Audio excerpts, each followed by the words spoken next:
Hello class 9 students, कैसे हैं आप सभी। मुझे उम्मीद है कि आप सभी ठीक होंगे और एजुकेशन फर्स्ट यूट्यूब चैनल पर आपका ढेर सारा स्वागत है। एक बार फिर से आप सभी आए जुड़े।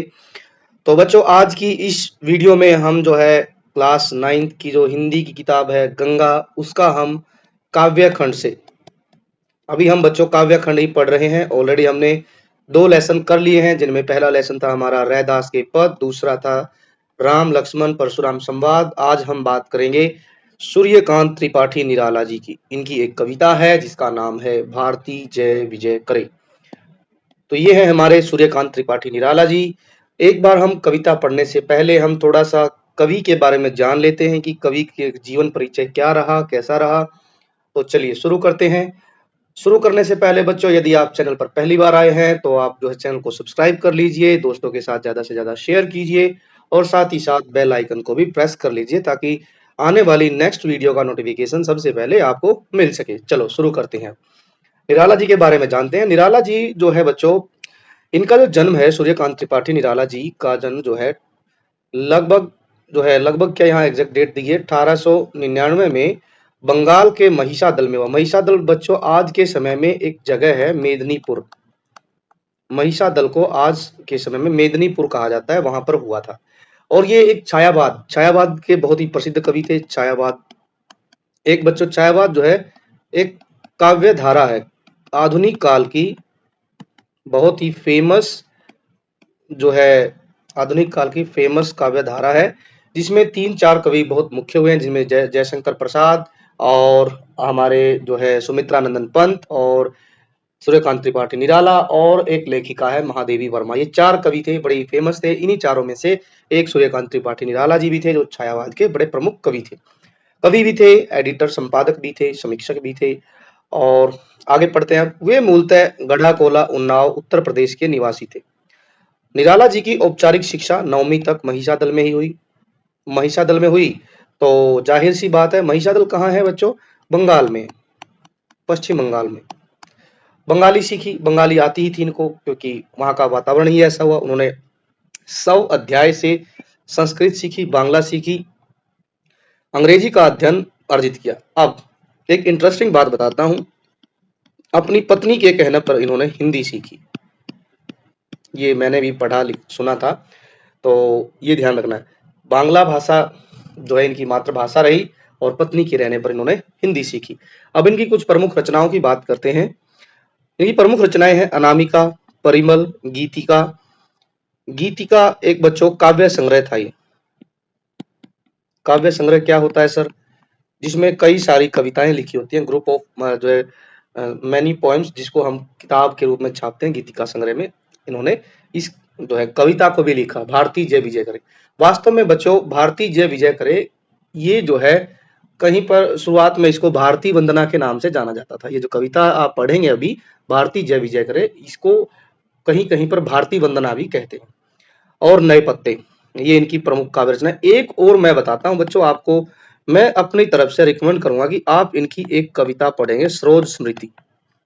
बड़ी ही प्रमुख कविता है इनकी सरोज स्मृति। यदि आपको मिलती है तो आप पढ़ना, नेट से भी पढ़ सकते हैं। इसमें सरोज स्मृति में बहुत ही सुंदर, और जो मतलब इनकी बेटी के देहांत के बाद इन्होंने बड़े ये आहत हुए और उस पर अपनी बेटी की याद में उन्होंने ये कविता लिखी थी, सरोज स्मृति। ये मेरी तरफ से आप पढ़ें इसको। उपन्यास लिखे, कहानियां, आलोचना, निबंध लिखे, आलोचक भी थे, समीक्षक भी थे, निबंध भी इन्होंने खूब सारे लिखे। निराला रचनावली के 8 खंडों में उनका संपूर्ण साहित्य प्रकाशित है। निराला रचनावली एक किताब लिखी गई, जिसमें जो है निराला जी ने जितनी भी चीजें लिखी हिंदी साहित्य के लिए, वो सभी उसमें समाहित की गई। दार्शनिकता, दार्शनिकता कैसे आई इनमें? इन्होंने जो है एक दर्शन शास्त्री किताब थी, वेदांत दर्शन। वेदांत दर्शन पढ़ा, इसलिए इनको दार्शनिकता की समझ हुई। और विद्रोह भी था। किसके खिलाफ विद्रोह था? ब्रिटिश सरकार के अगेंस्ट। अब आप देख पा रहे हैं कि इनका जन्म जो हुआ है वो 1899 में हुआ है, तो जाहिर सी बात है कि उस समय ब्रिटिश राज था हमारे यहाँ। और ब्रिटिश राज आपको पता ही है, बहुत क्रूरता की, बड़े निर्दयी हुए। विशेषकर बंगाल में तो उन्होंने बहुत तहलका मचाया। क्रांतिकारी विचार भी रहे, प्रेम की तरलता भी थी और प्रकृति का विराट और उदात्त चित्रण इन्होंने अपनी रचनाओं में दिखाया। प्रकृति से बहुत प्रेम भी करते थे। छायावादी, देखो ये शब्द आ गया ना छायावादी, छायावादी के बारे में मैंने पहले ही बता दिया। छायावादी रचनाकारों में उन्होंने सबसे पहले मुक्त छंद का प्रयोग किया, ये बहुत जरूरी है। मुक्त छंद, मुक्त छंद के प्रथम कवि थे ये अपने निराला जी। उपेक्षितों और पीड़ितों के प्रति उनकी कविताओं में गहरी सहानुभूति थी। इन्होंने जो अपनी जो कविताएं लिखी उनमें किन्हें जगह दिया, जो समाज के सबसे पीड़ित लोग थे, गरीब तो थे ही, पीड़ित थे, जिनको समाज ने में उपेक्षा की गई, जिनको समाज ने सही स्थान नहीं दिया, उन लोगों को अपनी कविताओं में जगह दी। और निधन की बात की जाए तो आजादी के बाद 1961 में इनका निधन हो गया। तो कुछ कुछ बातें आपने ध्यान रखनी है। छायावाद के कवि थे और मुक्त छंद में कविताएं लिखने वाले पहले कवि थे। सरोज सरोज स्मृति मेरी तरफ से आप पढ़ें, बहुत ही आपको जो है निराला जी की भावनाएं पता चलेंगी अपनी बेटी के प्रति।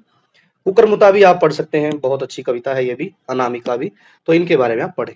अब चलते हैं मुख्य कविता की तरफ। मुख्य कविता से पहले कविता के बारे में कुछ जो है जानकारी दी गई है, ताकि आप जो है कविता से अच्छे से कनेक्ट कर पाए। चलो इसको पढ़ते हैं कि भारती जय विजय करे। मैंने आपको बता दिया है, इसको कई जगह पर आप जो है भारती वंदना के नाम से भी पढ़ेंगे, कई जगह आपको ये भी नाम मिलेगा देखने को। भारती अक्सर बच्चों हम जो है सरस्वती माता को कहते हैं, सरस्वती माता, लेकिन यहाँ पर सरस्वती माता वंदना भी कह सकते हैं, लेकिन मुख्य कंटेस्ट जो रहा है यहाँ पर भारती का मतलब भारत माता से, भारत माता, भारत माता की स्तुति की गई है, वंदना की गई है, भारत माता का यशोगान गुणगान किया गया है इस कविता में।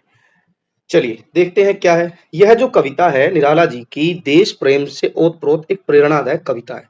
ऐसा क्यों लिखा है कवि के बारे में, क्योंकि देखो जब इन्होंने ये कविता लिखी, लिखने का जो समय काल था बच्चों, वो लगभग 1920 के आसपास रहा है। 1920 में भारत जो है ब्रिटिश शासन के अधीन था, और क्या था कि भारतीय लोग हिम्मत हार चुके थे। उनको लगता था कि अब भारत जो है, भारत का जो भाग्य है वो सिर्फ ब्रिटिश शासन ही है, और इसके सामने लड़ना जो है व्यर्थ प्रयास करना है। लेकिन हमारे देश के कवियों ने अपनी देश की जो है पुरानी से पुरानी इतिहास को अपनी कविताओं में पिरोया, ताकि लोगों में फिर से देश प्रेम की भावना भरी जा सके, और ब्रिटिश साम्राज्य से लड़ने की जो एक जोश, एक ताकत फिर से उनमें अंदर से उभारी जा सके। इसीलिए जो है इस तरीके की कविताएं कवियों ने लिखी हैं। देश प्रेम से, देशभक्ति से भरी हुई है कविता है, जिसमें भारत की जो है प्रशंसा की गई, भारत भूमि की खूब सारी प्रशंसा की गई, क्योंकि भारत कभी हम जो है हम कह सकते हैं कि सोने की चिड़िया रहा है। भारत सोने की चिड़िया था, और लेकिन अंग्रेजों ने इतना लूटा कि लोग लाचार हो गए, बेबस हो गए, 2 वक्त की रोटी भी उन्हें प्राप्त होना मुश्किल हो गई, काम धंधे ठप हो गए, हम जो है अंग्रेजों से परेशान हो गए थे। तो ऐसी स्थिति में लोगों के अंदर देश प्रेम की भावनाएं भरने के लिए लेखकों ने, कवियों ने इस तरीके के प्रयास किए। कविता के आरंभ में कवि भारती जय विजय करे कहकर भारत के विजय श्री प्राप्त करने की कामना करता है। मतलब कि कविता जैसे ही शुरू होती है तो उसकी पहली ही पंक्ति में कवि कहता है कि हे भारती, हे भारत माता, आप सदैव विजय प्राप्त करें, आप जो है हमेशा जो है आपके हिस्से जीत आए, आप समस्त संसार में हमेशा ही विजय प्राप्त करें, कभी भी आपको हार का मुंह न देखना पड़े। वह भारत भूमि को कनक शस्य कमल धरे कहकर संबोधित करते हैं। कनक शस्य कमल धरे का अर्थ है कि वो कहते हैं कि जो कनक मतलब होता है बच्चों सोना, और शस्य मतलब होता है फसल, शस्य मतलब होता है फसल। वे कहते हैं कि भारत की जो फसलें हैं, फसल है, वो सोने के समान है। ठीक है, क्योंकि आपने देखा होगा जब हमारे खेतों में फसलें पकती हैं तो वो बिल्कुल गोल्डन कलर की हो जाती है, ऐसा लगता है कि खेतों में सोना पसरा हो। ठीक, तो ये जो पंक्ति है ये दर्शाती है कि भारत की जो कृषि की परंपरा है वो बहुत ही समृद्ध रही है, और जो है भारत में कृषि परंपरा जो है आज से नहीं, जो है सदियों से ऐसे ही कृषि में रिचनेस दिखाई गई है, और भारत में जो है श्रम का महत्व, श्रम का सौंदर्य भी दिखाया गया है। कविता में भारत के भौगोलिक सुंदरता का ऐसा चित्र खींचा गया है मानो भारत कोई देवी हो, जिसके चरणों को समुद्र अपने जल से धोता है। भारत के नदी, वन, पुष्प, हिमालय, गंगा आदि प्राकृतिक शोभा को भारत के वस्त्र और आभूषण की तरह से प्रस्तुत किया गया। ये सारी चीजें अब हम पढ़ेंगे, ये थोड़ा सा सार है, थोड़ा के पूरा ही सार है कविता का जो अब हम पढ़ेंगे। कवि भारत को एक चेतन सत्ता के रूप में देखता है। चेतन मतलब कि जीती जागती सत्ता हमारे हाथ में है, इस तरीके से देखता है। भारत जड़ नहीं हुआ है, भारत जो है, भारत देश जड़ नहीं हुआ। जड़ मतलब मृत देश नहीं है, बल्कि एक जीता जागता राष्ट्र है, जहां पर जो है जिसकी चारों दिशाओं में ओंकार गूंज रही है, जहां हम कह सकते हैं कि ओंकार के जय जयकार लग रहे हैं, जो कि अनेक स्वरों और विचारों से समृद्ध है। चलिए अब हम पढ़ते हैं मुख्य कविता क्या दी गई। देखो ये है भारती जय विजय करे, हम बात कर ही चुके हैं। यह कविता बहुत ही सुंदर, प्रेरणादायक और देशभक्ति की कविता है। इसको कहीं कहीं आप जो है दूसरे शब्दों में भारतीय वंदना करके भी आप लिखे मिलेंगे, देखेंगे भारतीय वंदना। ठीक, तो जैसा कि आप शीर्षक देख रहे हैं, शीर्षक में क्या दिया गया है? शीर्षक में लिखा है भारती जय विजय करे। इसका अर्थ है कि इसमें कवि ने राष्ट्रीयता की भावना, राष्ट्र देश प्रेम की भावना को इसमें अभिव्यक्त किया है, भारत के विषय में मुख्य तौर पर लिखा है। और इस कविता में साथ ही साथ हमने ऊपर पढ़ा कि भारत की प्राकृतिक एवं भौगोलिक सुंदरता का इस कविता में वर्णन किया गया। साथ ही साथ कवि ने बच्चों भारत को एक माता के रूप में प्रदर्शित किया इस कविता में। भारत को जिस तरीके से हम अक्सर बोलते भी हैं भारत माता की जय, है ना, तो भारत को एक माता या एक देवी के रूप में जो है चिन्हित किया, प्रतीक करते हुए दिखाई दिया। कविता के आरंभ में ही हम पढ़ेंगे, अब देखेंगे कि कविता के आरंभ में ही भारत माता के विजय श्री प्राप्त की कामना कवि करता है और ये कहता है कि भारत जो है संपूर्ण संसार में अपना गौरव फैलाए। अब हम साथ ही साथ इसकी व्याख्या और इसके जो शब्दार्थ हैं वो पढ़ते चलेंगे ताकि हमें कविता अच्छे से समझ आ सके। यहाँ पहले हम देखते हैं कुछ शब्दों के अर्थ ताकि कविता समझ आए। इधर हम लिखते चलते हैं भारती। भारती मतलब है बच्चों भारत माता। भारत माता। जय का मतलब है कि भारत माता जीत प्राप्त करे, जय विजय, विजय हो। ठीक, कनक का मतलब होता है सोना। ये मैं इसलिए लिखवा रहा हूं ताकि आपको व्याख्या अच्छे से समझ आ जाए। शस्य का मतलब होता है फसल और कमल धरे, धरे मतलब धारण करना। ठीक, चलिए अब हम पढ़ते हैं एक एक लाइन। यहाँ बताया गया है कि भारती जय विजय करे। देखो तीनों शब्द अलग अलग हैं बच्चों, ध्यान से देखना। यहाँ पर भारती के बाद कोमा लगा है, जय के बाद कोमा लगा है, विजय करे इसके बाद विस्मय बोधक चिन्ह है। इसका मतलब है एक ही शब्द का अर्थ है भारती। भारती मतलब हे भारत माता। यहाँ से अब कविता शुरू होती है, ध्यान से सुनते आप चलेंगे। इसमें पूरी कविता में कवि जो है निराला जी भारत को एक माँ या देवी के रूप में स्वीकार करते हैं, ये ध्यान रखना है। यहाँ पर जो है भारत देश को माँ के रूप में मानवीकरण करते हुए कवि ने दिखाया है। ठीक है, ये ध्यान रखना है। भारत की वंदना की है एक माँ के रूप में। तो इस पंक्ति से शुरू करते हैं। भारती, कवि कहता है कि हे भारत माँ, क्या कहता है? हे भारत माँ, हे भारत माता, हे भारत माता, आगे जय विजय करे। जय विजय करे मतलब हे भारत माता आप सदा विजय श्री को, विजय को प्राप्त करें, विजय को प्राप्त करें, अर्थात कि आपकी हमेशा जीत हो, आपकी हमेशा जीत हो। समस्त संसार में आप जो है हमेशा जीत को प्राप्त करें, विजय प्राप्त करें। सिर्फ एक क्षेत्र में नहीं, प्रत्येक क्षेत्र में, चाहे वह क्षेत्र जो है सांस्कृतिक क्षेत्र है, चाहे वह सामाजिक है, चाहे वह आर्थिक क्षेत्र है, प्रत्येक क्षेत्र में हे भारत माता आपको जीत प्राप्त हो, विजय श्री आपके चरणों को चूमे। ठीक, भारत माता के बारे में कवि के ऐसे विचार हैं। चाहता है कवि की भारत माता को कभी भी हार का सामना या हार का मुंह न देखना पड़े। तो पहली पंक्ति का अर्थ यही है कि हे भारत माता सदैव आपकी जय हो, आप विजय को प्राप्त करें। ये जो विजय करें मतलब विजय को प्राप्त करें, पहली पंक्ति ये। दूसरी पंक्ति, कनक शस्य कमल धरे। कनक का मतलब होता है सोना, कनक शस्य मतलब होता है फसल, कनक सोना, शस्य फसल, धरे, धरे मतलब धारण करना।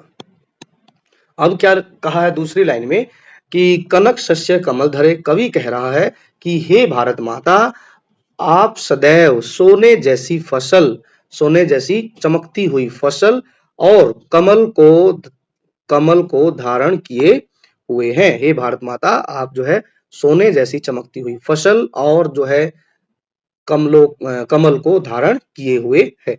अर्थात इस पंक्ति में कवि ये कह रहा है कि भारत की जो उपजाऊ भूमि है उसका यहाँ पर वर्णन करते हुए कवि दिख रहा है। वह भारत को की धरती को सोने, आप देखते ही हैं कि भारत जो है कि जो धरती है सोने जैसी फसलें उगाती है। तो यहाँ इसीलिए शस्य, कनक शस्य, जो भारत की धरती को कनक शस्य का की संज्ञा दी गई है।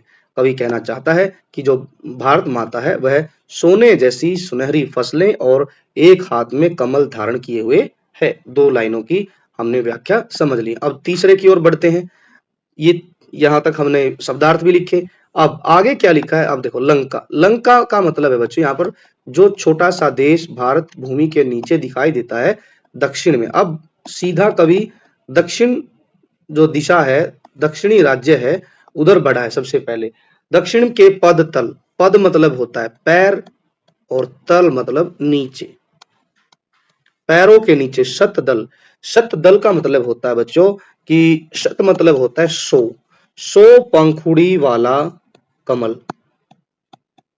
आपने अक्सर जो है देवी देवताओं के फोटो में, खासकर जो हमारी माता लक्ष्मी है, उसको ऐसे प्रतीत किया गया है कि वो एक बड़े से कमल के ऊपर खड़ी हुई है जिसके 100 पंखुड़ी हैं। ऐसे ही कवि ने भारत माता को यहाँ दर्शाया है कि भारत माता जो है के दक्षिणी जो हिस्सा है वहां पर श्रीलंका जो है भारत माता के पैरों के नीचे ऐसे दिखता है जैसे कि 100 पंखुड़ियों वाला कमल दिखाई देता है। भारत माता जो है, हम यहाँ कहेंगे कि श्रीलंका जो है भारत माता के पदों के नीचे ऐसा दिखता है जैसे 100 उस पर ऐसे, जैसे आप यहाँ देखेंगे इस तरीके से है, और ये है छोटा सा देश।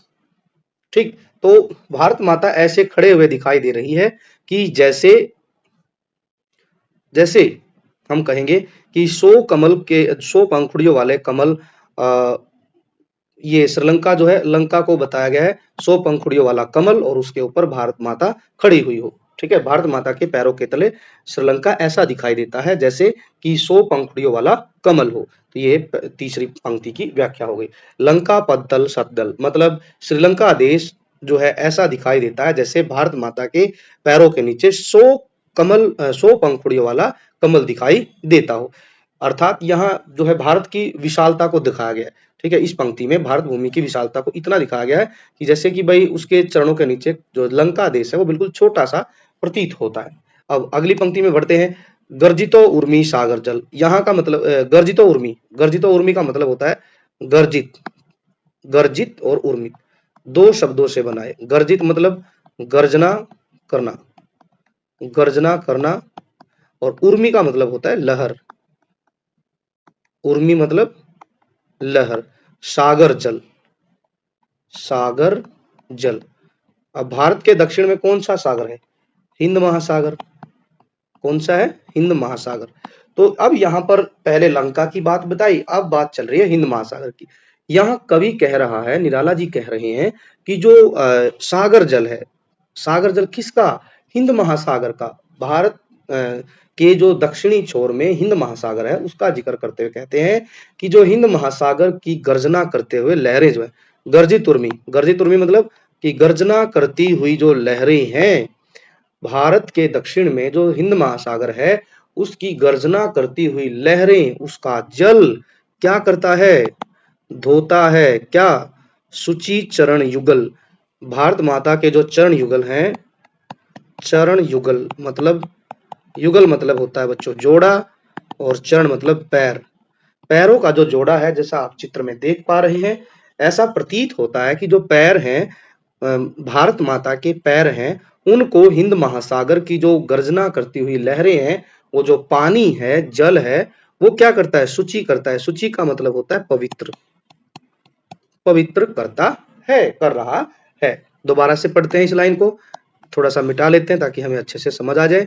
देखो, लंका पद तल सतदल मतलब कि जो भारत के दक्षिण में जो लंका देश है वह भारत माता के पैरों के नीचे ऐसा प्रतीत होता है जैसे 100 पंखुड़ियों वाला कमल हो। 100 पंखुड़ियों के कमल के समान श्रीलंका देश दिखाई देता है।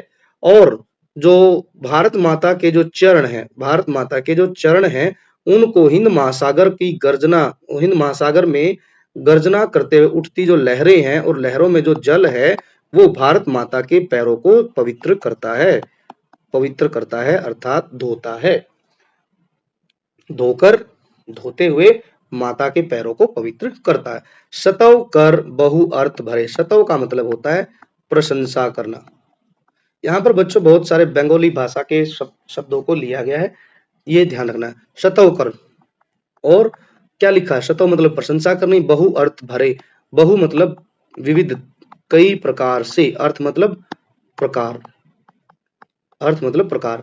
तो कवि क्या कर रहा है, अ, जो हिंद महासागर की जो आवाज है, गर्जना है, ठीक, पहले ये बताया गया कि हिंद महासागर का जो उठता जल है वो भारत माता के चरणों को धोकर पवित्र कर रहा है, और जो गर्जना होती है, लहरों में जो गर्जना होती है, वो ऐसी प्रतीत हो रही है जैसे कि वह भारत भूमि की विविध तरीकों से, विविध बहु अर्थ मतलब कई प्रकार से, विविध प्रकार से क्या सतव कर रही है, सतव मतलब होता है प्रशंसा कर रही है।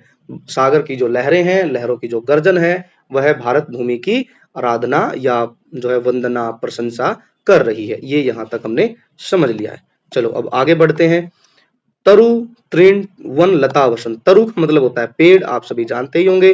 तृण मतलब होता है घास का तिनका, वन मतलब जंगल, लता मतलब होता है बेल, और वसन मतलब होता है, लता मतलब बेल, और वसन मतलब होता है वस्त्र, वस्त्र। अचल मतलब होता है आंचल, और में खचित सुमन। खचित का मतलब होता है कि सजे हुए या जड़े हुए, ठीक।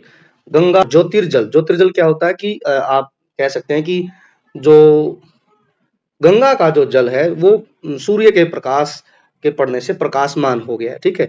और धवल हार, धवल का मतलब होता है बहुत ही कीमती, ठीक है, कीमती हार, ठीक। और दिव्य हार गले में है। अब इनको पढ़ते हैं। अब भारत माता की जो प्राकृतिक सौंदर्यता है उसका जिक्र किया गया इस पंक्ति में, ठीक। जो प्राकृतिक चीजें हैं, प्राकृतिक वस्तुएं जो हैं उनका वर्णन है कि भारत के जो तरु हैं, पेड़ पौधे, घास, तिनके, जंगल, और जो लताएं हैं वो ऐसा दिखाया गया है कि जैसे भारत माता की साड़ी हो, कपड़े हो। अब महिलाएं वस्त्र के रूप में क्या पहनती हैं, साड़ी पहनती हैं। तो जो भारत माता की जो प्राकृतिक धरोहर है, जिसमें हम पेड़ पौधों की, घास, तिनकों की, वन, लता, बेल, इनकी बातें करते हैं, तो ये भारत माता के क्या दिखाए गए हैं, भारत माता के वस्त्र अर्थात साड़ी दिखाई गई है। इनकी जो हरियाली है वो एक जो है हरी साड़ी के समान दिखाई गई है। तो हम यहाँ कहेंगे कवि ने इस पंक्ति में कहा है, क्या कहा कि इस धरती पर फैले जो पेड़ पौधे हैं, तरु, तृण मतलब, तरु का मतलब पेड़ पौधे, तृण मतलब तिनके, और जंगल, घने जंगल, वन जंगल, और लताएं ऐसे लग रहे हैं जैसे किसके समान हो, जैसे कि जो है भारत माता के वस्त्र हो, ऐसे दिखाई देते हैं ये पेड़ पौधे, घने जंगल की, जैसे माता ने कोई हरे रंग की साड़ी पहनी हुई। और अचल में खचित सुमन, खचित मैंने बता ही दिया था कि भाई जैसे जड़े हुए, अचल मतलब आंचल। और जो फूल हैं, भारत की भूमि पर जो फूल उगे हुए हैं, असंख्य फूल, वो ऐसे लग रहे हैं मानो कि भारत जो साड़ी है या वस्त्र है उन पर जो है फूलों की जो है क्या की गई है, खचित का मतलब मैंने क्या बताया था कि सजाए गए हैं, कि भाई कढ़ाई की गई है। आप देखते ना, आप देखते ना कि भाई कई बारी महिलाएं जो है अपने वस्त्रों पर कढ़ाई करवाती हैं, ठीक। तो ये जो फूल हैं, भारत भूमि पर खिले हुए जो फूल हैं, वो ऐसे लगते हैं कि जैसे भारत भूमि के ऊपर उगे हुए फूल ऐसे लगते हैं जैसे कि भारत माता के जो आंचल है उस पर किसी ने फूलों से, फूलों को जड़ दिया है, या फूलों से जो है उस आंचल को सजाया हुआ है। इस पंक्ति का ये अर्थ है। गंगा ज्योतिर्जल कण, अर्थात यहाँ कहा है गंगा ज्योतिर्जल। ये लाइन जो बताती है कि गंगा का जो जल है, गंगा का जल, ठीक, गंगा का जो पवित्र जल है, कैसा जल, पवित्र जल, वो कैसा है, उज्जवल है। ज्योतिर्जल, ज्योतिर्जल इसका मतलब है कण, कण मतलब कह सकते हैं भाई जल धारा, कि जो गंगा की जो पवित्र जल है, पवित्र और उज्जवल, ठीक। ज्योतिर्जल का मतलब होता है बच्चों, ज्योतिर्जल को हम ऐसे लिखेंगे कि भाई सूर्य के प्रकाश के समान प्रकाशमान जल। जिस तरीके से सूर्य का प्रकाश होता है ऐसे ही सूर्य के प्रकाश के समान जो गंगा का जल है वो भी जो है चमक मार रहा है, ठीक है ना, चमकीला पानी दिखाई दे रहा है। तो यहाँ ये कहा गया कि जो गंगा का जो जल है, ज्योतिर्जल, सूरज के, गंगा का जो जल है सूरज के प्रकाश के समान प्रकाशमान जल जो है वो किस तरह से दिखाई दे रहा है? ऐसे दिख रहा है जैसे कि धवल धार हार गले। धवल धार का मतलब होता है बच्चों की धार मतलब यहाँ बताया गया कि सफेद जल।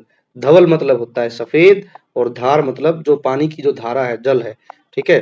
जो गंगा की जो धारा है वो ऐसी दिखाई दे रही है जैसे कि भारत माता के गले में हार पड़ा हो, हार की तरह से जो गंगा का पानी है, जल है, वो चमक रहा है। आपने देखा होगा बच्चों की गंगा जो मैया है उसका जो जल है वो सफेद मोतियों की तरह से, या दिव्य हार में जो सफेद मोती जड़े होते हैं उनकी तरह से हमारा जो गंगा मैया का जो पानी है वो धूप में चमकता है। ठीक, तो ऐसे यहाँ पर दिखाया है। दोबारा से पढ़ते हैं इसको कि तरु तृण वन लता वसन, जो भारत माता के जो प्राकृतिक मतलब वस्तुएं हैं जैसे पेड़, तिनके, घास, घने जंगल और बेल, ये माता के वस्त्र हैं, माता की साड़ी है। और इस साड़ी में क्या है, जो सुमन लगे, सुमन मतलब फूल जो लगे हैं वो ऐसे लग रहे हैं जैसे माता के आंचल में किसी ने फूल जड़ दिए हो, ठीक है। खचित मतलब होता है जड़ना, फूलों से सजाया गया हो, ठीक है। इनसे माता के आंचल को सजाया गया हो। गंगा ज्योतिर्जल कण, और जो है गंगा का जो जल है, सूर्य के प्रकाश के समान जो प्रकाशित जल है, वो क्या कर रहा है, वो ऐसा लग रहा है कि जैसे भारत माता के गले में कोई सफेद रंग का जो है सफेद रंग का हार, सफेद मोतियों की तरह चमकता हुआ हार पड़ा हो। तो यहाँ पर ये बताया गया धवलधार, जो सफेद रंग के जो पानी है, जो चमकता पानी है, वो ऐसा प्रतीत होता है जैसे कि सफेद मोतियों का दिव्य हार माता के गले में पड़ा है। अब आगे देखते हैं, मुकुट शुभ्र हिम तुषार। अब क्या लिखा है, मुकुट, मुकुट शुभ्र, मुकुट क्या है, उत्तर दिशा की तरफ अब चलते हैं। मुकुट कौन है, यहाँ अब हिमालय पर्वत की बात हुई है। हिमालय पर्वत, हिमालय पर्वत को हम हमेशा एक मुकुट के तरीके से हम देखते हैं। उत्तर दिशा में जो हिमालय है और उस पर जमी, हिमालय पर्वत पर जमी जो हिम तुषार, हिम का मतलब होता है बर्फ, ठीक है। हिम का मतलब क्या होता है, बर्फ। यहाँ पर बर्फ की बात है।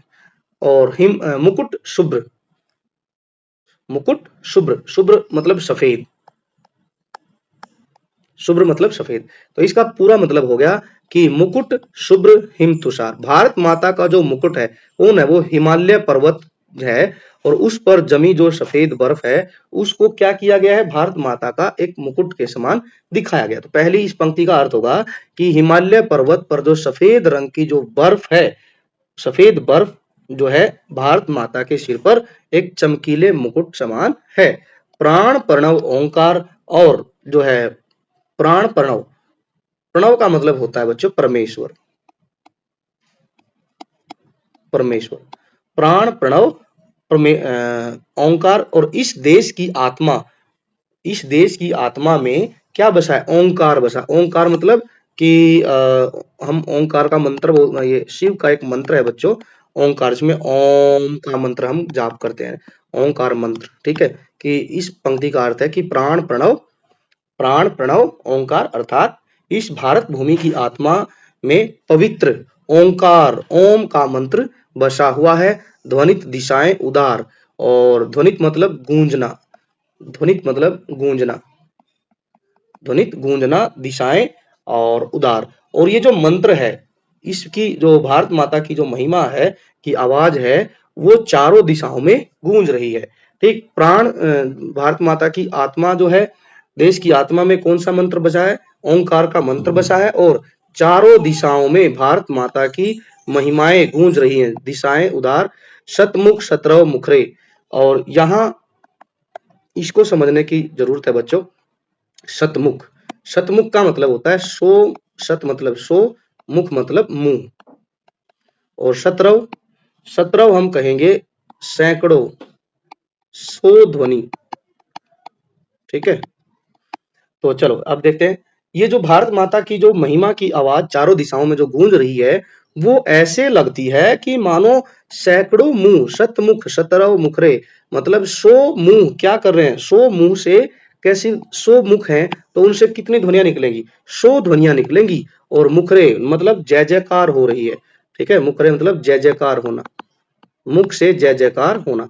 कि चारों दिशाओं में जो भारत की महिमा का जो गुणगान हो रहा है, वो ऐसा लग रहा है मानो कि जैसे 100 मुंह से 100 ध्वनियां 100 सैकड़ों आवाजें मिलकर एक साथ भारत माता की जय जयकार कर रही हो। तो ये थी अंतिम 2 पंक्तियों की व्याख्या। दोबारा से देखते हैं कि यहाँ लिखा है मुकुट शुभ्र हिम तुषार कि जो भारत माता है, भारत माता के जो उत्तर में जो हिमालय पर्वत है, हिमालय पर्वत उत्तर दिशा में जो हिमालय पर्वत है उसका वर्णन किया गया है। इसके बारे में लिखा है कि जो उत्तर में स्थित हिमालय है, हिमालय पर पड़ी हुई सफेद, शुभ्र मतलब सफेद जो बर्फ है, बर्फ हिम मतलब बर्फ है, वो भारत माता के सिर पर एक चमकीले ताज के समान है। मुकुट मतलब ताज के समान है। प्राण प्रणव ओंकार और इस देश के जो प्राण है, आत्मा है में क्या बसा है? प्रणव। प्रणव मतलब प्राण परमेश्वर जो बसा है उसमें ओंकार की जो मंत्र बसा हुआ है। भारत माता के आत्मा में ओंकार मंत्र जो है बसा हुआ है। ध्वनित दिशाएं उदार और चारों दिशाओं में भारत की जो महानता है, जो भारत की महिमा है उसका गुणगान हो रहा है। और वो किस तरीके से हो रहा है? ऐसा हो रहा है जैसे कि 100 मुख, शतमुख, 100 मुंह 100 ध्वनियां एक साथ निकालते हों। शतरव मतलब सैकड़ों ध्वनि, 100 मुखों से 100 ध्वनियां एक साथ जो है आवाजें मिलकर भारत माता की जय जयकार कर रहे हों। तो बच्चों ये थी हमारी कविता। इस पूरी कविता में आपने देखा कि कवि जो है निराला जी ने भारत भूमि की जो विशेषताएं थी, भारत भूमि की विविधताएं थी, उनका वर्णन किया है और जो है इस कविता के माध्यम से लोगों को सचेत किया है अपनी धरती के बारे में। चलो एक बार फिर से हम इसको पढ़ते हुए चलते हैं ताकि हम अच्छे से इसको समझ जाएं। हे भारती, अब हम सीधा इसकी व्याख्या करते चलेंगे, साथ ही साथ पढ़ते भी चलेंगे। हे भारती, हे भारत माता, सदैव आपकी जय जय हो, जय हो, विजय हो। सभी क्षेत्र में आप जो है विजय प्राप्त करें, कभी भी आपको हार का मुंह न देखना पड़े। और जो कनक शस्य है, कनक सोने की तरह, सोने के समान जो फसल है और कमल है आप धारण किए हुए हो। लंका, भारत माता के जो दक्षिणी भाग में जो लंका देश है, पद तल में पैरों के नीचे वो ऐसा दिखता है जैसे 100 पंखुड़ियों वाला कमल हो। गर्जित उर्मी सागर जल, धोता शुचि चरण युगल। और जो हिंद महासागर का जल है वो भारत माता के पैरों को धोकर पवित्र करता है। और सागर की जो गर्जन है और उससे गर्जना से उत्पन्न लहरें हैं वो ऐसे प्रतीत होती हैं जैसे भारत की बहु अर्थ में विविध तरीके से प्रशंसा कर रही हूँ। तरु तृण वन लतावसन और भारत के जो प्राकृतिक वस्तुएं हैं जैसे पेड़, घास, जंगल, बेल, वो भारत माता की साड़ी के समान है, प्रतीत है। ये सब जो है वस्त्र दिखाई देते हैं। और भारत माता के आंचल में ये जो भारत भूमि पर उगे हुए जो फूल हैं वो ऐसे लगते हैं कि जैसे किसी ने भारत माता के आंचल पर जो है फूलों को जड़ दिया है, फूलों से भारत माता के आंचल को सजा दिया है। और गंगा का जो ज्योतिर्जल है, सूर्य के प्रकाश के समान जो प्रकाशित जल के कण हैं वो ऐसे लगते हैं कि जैसे भारत माता के गले में एक जो है सफेद जो है मोतियों का दिव्य हार पड़ा हो। और मुकुट के रूप में हिमालय पर पड़ी हुई बर्फ जो है ऐसी प्रतीत होती है कि जैसे भारत माता के सिर पर जो है मुकुट रखा हो। और यहाँ पर बात की गई है कि आत्मा में ओंकार मंत्र बसा हुआ है और ध्वनित दिशाएं उदार। और चारों दिशाओं से क्या दिख रहा है कि चारों दिशाओं से जो है भारत माता की उदारता, भारत माता की उदारता का गुणगान किया जा रहा है। और वो ऐसे दिख रहा है जैसे कि 100 चेहरे, 100 मुख, 100 ध्वनियों के साथ एक ही आवाज में भारत माता की जय करते हुए प्रतीत हो रहे हैं। जिस तरीके से हम सुबह सुबह प्रार्थना में एक साथ मिलकर भारत के जयकारा लगाते हैं, जय घोष करते हैं, भारत माता की जय। तो इस तरीके से जो है चारों दिशाओं से ऐसी आवाज जो है आते हुए प्रतीत होती है। तो ये थी बच्चों हमारी कविता। आई होप कि आप इस कविता की व्याख्या को बड़े अच्छे से समझ गए होंगे। मैंने साथ ही साथ बच्चों इनके इस कविता के शब्दों के अर्थ भी लिखे हैं। आई होप कि आपको पूरी कविता अच्छे से समझ आ गई होगी। अब अगले जो है पार्ट में हम इसके जो है प्रश्न उत्तर और जो व्याकरण से संबंधित प्रश्न उत्तर दिए होंगे उनको हम डिस्कस करेंगे। तो बच्चों यदि आपने चैनल को सब्सक्राइब नहीं किया है तो चैनल को सब्सक्राइब कर लीजिए। वीडियो अच्छी लगी है तो वीडियो को लाइक कीजिए, दोस्तों के साथ ज्यादा से ज्यादा इस वीडियो को शेयर कीजिए। And thanks for watching, take care and bye bye.